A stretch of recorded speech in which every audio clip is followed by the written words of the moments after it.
This episode starts with Twilight going through a checklist to make a checklist, and the first thing on that checklist is to make a checklist. Okay. One of the other items on that checklist is to pick up cupcakes at Sugar Cube Corner, and there Twilight begins letting her OCD-ness shine through. She's given 13 cupcakes and she wants to share them with her friends, but 13 doesn't divide evenly into 6. Wait, 6? Spike is standing right there, you know. You could give him the extra cupcake. But no, Twilight claims that the frosting from the extra cupcake is getting on the other ones, so she ends up... Move some of this one to... I think I may have scooped too much. Oops, now those two have more. Let's just try this again. No, that won't do. Let me just put some here, then... No, that's not right.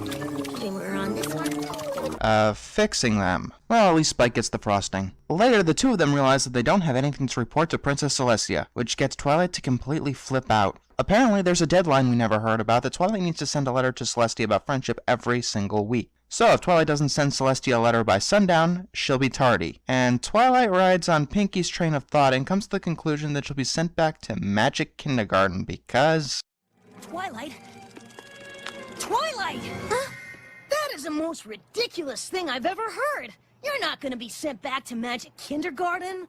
Wow, I like Spike in this episode. Twilight decides that the best way to get out of this is to solve a friend's problem by the end of the day. Oh, that's actually pretty logical. She first asks Spike, but he doesn't have any problems. So she runs into town in order to see if any of her friends have any problems whatsoever.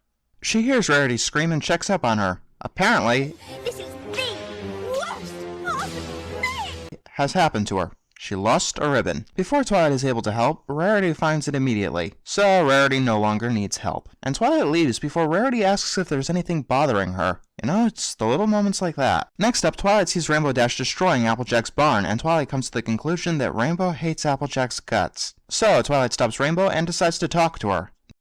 Oh, Rainbow Dash, you don't have to hide your feelings from me. No comment. Twilight decides to do some psychological analysis of Rainbow, and hey, I told you guys she had glasses, but in all seriousness, Applejack asked Rainbow to destroy the barn because she wanted to put up a new one. And explosion.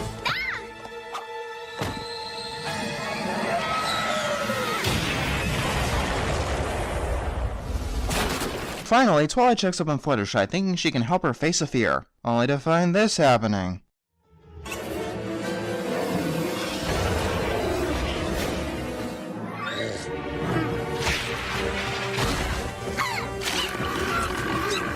Fluttershy?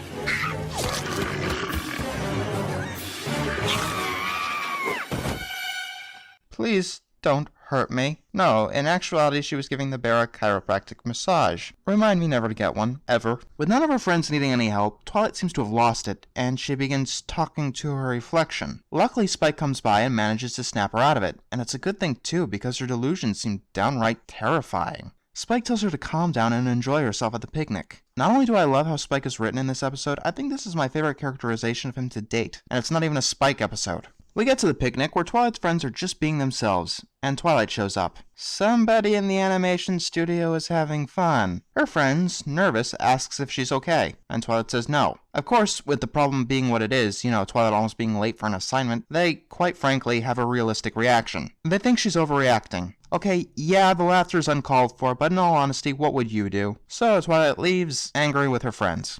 A bit later, we see that Twilight is in her own little world, and it's not a happy place. It's here she gets the idea to make a friendship problem, and she starts spying on the CMC. Then she, I'm not joking, telefrags their ball. Girls? Oh, hi, Twilight. How's it going? Great. Just great. You three look like you're doing great, too. Looks like three good friends who obviously don't need the help of another good friend.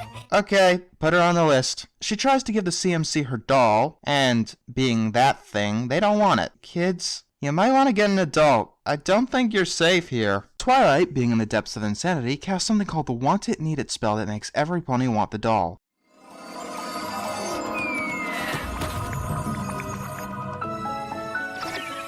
I want it. I need it. I really like her mean. I want her. The Want It Need It spell works every time. Wait, You've used it before? What is wrong with you? You know, besides the only holding on to a thread of sanity thing. Unfortunately, Twilight isn't able to break them apart from the doll, and she bumps into Big Mac. But when he sees the doll, he runs off with it. And every pony else who sees it wants it too. Oh, what have I done? You've screwed up, royally. The mob runs by Twilight's friends, and they obviously want an explanation. She explains, and then the sun goes down. Time is up. Princess Celestia appears and stops every pony from fighting over the doll, except for Big Mac, who runs off with it. Okay, then. Princess Celestia is not too happy with her student and demands to meet her in the library, and her friends realize that they should have taken Twilight's problems a little more seriously. Celestia assures Twilight that she is a good student, and then her friends burst in, apologizing for all the chaos. You can't punish her! It wasn't her fault. I'm listening. Please, Your Highness, we all saw that Twilight was upset. But we thought that the thing that she was worrying about wasn't worth worrying about. So when she ran off all worked up, not a single one of us tried to stop her. As Twilight's good friends, we should have taken her feelings seriously and been there for her. They convince Celestia not to punish Twilight on one condition, that each of them send Celestia letters when, and only when, they learn lessons. Oh, sweet God. Thank you, thank you, thank you. A million times, thank you. Now we're not going to have Twilight shoehorned into every single episode. I want to give this episode a gold just for that, but I can't. As you know, rule number 1 is that songs do not factor into my final rankings. Rule number 2, things that altered the dynamic of the show also do not factor into my final rankings, because divvying up duties, sprouting wings, or changing locations do not really have anything to do with the quality of the episode. Yes, there are exceptions, but they need to be extremely dire, and none of the current 65 episodes qualify. For now, I no longer have any animosity towards Twilight. All past transgressions are forgiven.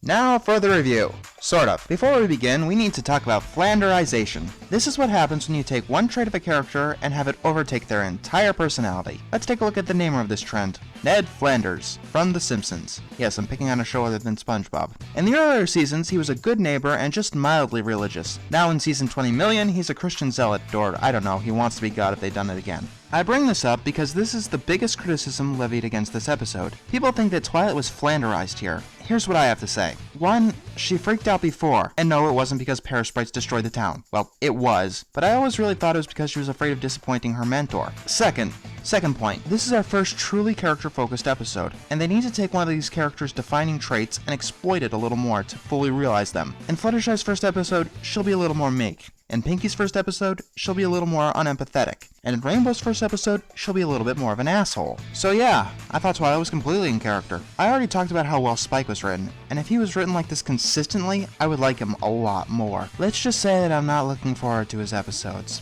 The other characters all seem to do fine here. Yes, laughing was a little bit harsh, but Twilight was going on and on as if her house was about to explode or something. The laughs seemed to be more out of relief than anything else. And they do learn their lesson. You should at least consider what's making your friends go crazy. So there's that. And then there was the tone of this episode. I mean, this episode wouldn't be out of place in Courage the Cowardly Dog. And that's something I really love about this episode. Yes, I like this episode. A lot. I could tell that the writers, animators, and voice actors were having a ton of fun making Twilight go batshit crazy. And I had fun watching it. There's no reason I shouldn't give this episode a gold. Just one thing. Let's hope Twilight never goes rogue. If one day she decides to actually do some damage, I think everyone is screwed.